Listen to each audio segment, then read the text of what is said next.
اور کسی انتقامی ایجنڈے کا اور سیاسی ایجنڈے کا حصہ نہیں بنیں گے. لہٰذا شہباز شریف صاحب اور حمزہ شہباز شریف صاحب جو کہ لیڈرز آف اپوزیشن ہیں, دونوں کو اس حکومت نے انتقام کی بنیاد پر حراست میں لے رکھا ہے, اور یہ اس کا فیشسٹ ایجنڈا ہے جو کہ اس اقدام سے ظاہر ہوتا ہے.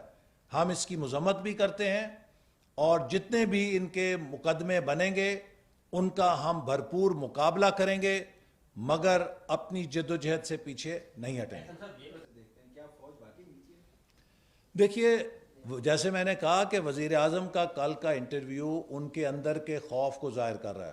لگتا ہے کہ یہ وزیر اعظم اندر سے خوف زدہ ہے.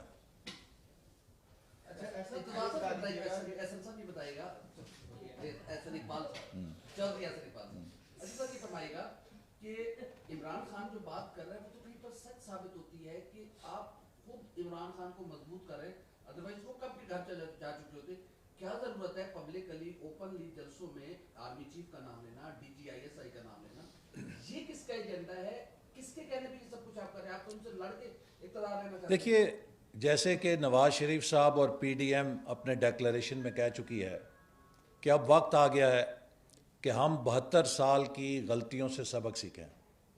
سیاستدان سیکھ چکے ہیں, اور اب ہماری اسٹیبلشمنٹ کو اور ہمارے دیگر جو طبقے بالادست رہے ہیں انہیں بھی اپنے ماضی سے سبق سیکھنا چاہیے.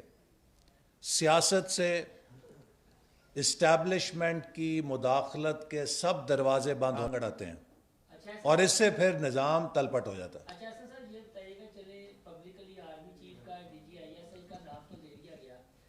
دیکھا جائے نا, اگر آپ اسٹریٹ میں گلی محلوں میں چلے جائیں تو وہ کہتے ہیں سیاستدان اور جرنیل جو ہے نا وہ کم کرپٹ ہے, ہماری عدلیہ کا جو نظام ہے نا وہ ٹھیک نہیں ہے. یہ آپ نے بات کی کہ عمران خان نے ماضی میں جتنے وعدے کیے سب سے منحرف ہو چکا ہے.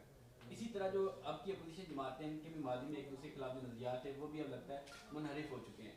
اوور آل جو پاکستانی عوام ہے اس کو پاکستان کے سیاستدانوں سے کیا سبق حاصل کرنا چاہیے؟ دیکھیے, پاکستان کے سیاستدانوں نے ہمیشہ پاکستان کو مضبوط کیا ہے. پاکستان کا جتنا نقصان ہوا ہے وہ مارشل لا کے دوروں میں ہوا ہے. پاکستان کی ہر جمہوری حکومت نے پاکستان کو کچھ دیا ہے. کبھی آئین دیا ہے, کبھی ایٹمی طاقت دی ہے, کبھی گوادر لے کر دی ہے, جغرافیہ بڑھایا ہے, کبھی پاکستان کو سی پیک دیا ہے, کبھی پاکستان کو اقتصادی اصلاحات دی ہیں. پاکستان کی ہر جمہوری حکومت نے پاکستان کو بڑھایا ہے, مضبوط کیا ہے اور کنٹریبیوٹ کیا ہے. پاکستان کا جتنا نقصان ہوا ہے آج تک وہ سب مارشل لا حکومتوں میں ہوا ہے, غیر منتخب حکومتوں میں ہوا ہے, غیر جمہوری ادوار میں ہوا ہے. ہمیں اس تاریخ سے سبق سیکھنا چاہیے, اور ملک میں آئین کی حکمرانی دور سے ذوالفقار علی بھٹو بھی پیدا ہوئے. جنرل ضیاء الحق کا اگر 11 سال کا مارشل لا تھا تو اسی دور میں اگر کسی نے سفر شروع کیا تو وہ اس میں نواز شریف صاحب کا بھی اور بے نظیر بھٹو صاحبہ کا بھی نام آتا ہے. انہی ادوار میں وہ انہوں نے سیاست کی.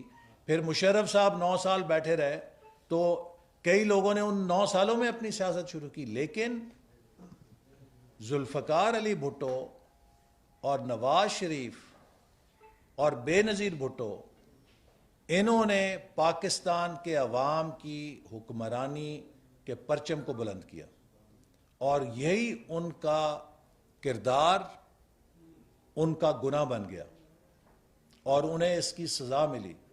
لیکن اب ہمیں پاکستان میں عوام کی حکمرانی کے نعرے کو گناہ نہیں سمجھنا چاہیے, اسے ایک ثواب سمجھ کے اختیار کرنا چاہیے, کیونکہ اسی سے پاکستان کا وفاق چل سکتا ہے. اس وقت جو پاکستان کے چھوٹے صوبوں میں محرومی پیدا ہو رہی ہے, اگر ہم نے پاکستان کی آئین اور جمہوریت کو کمزور کیا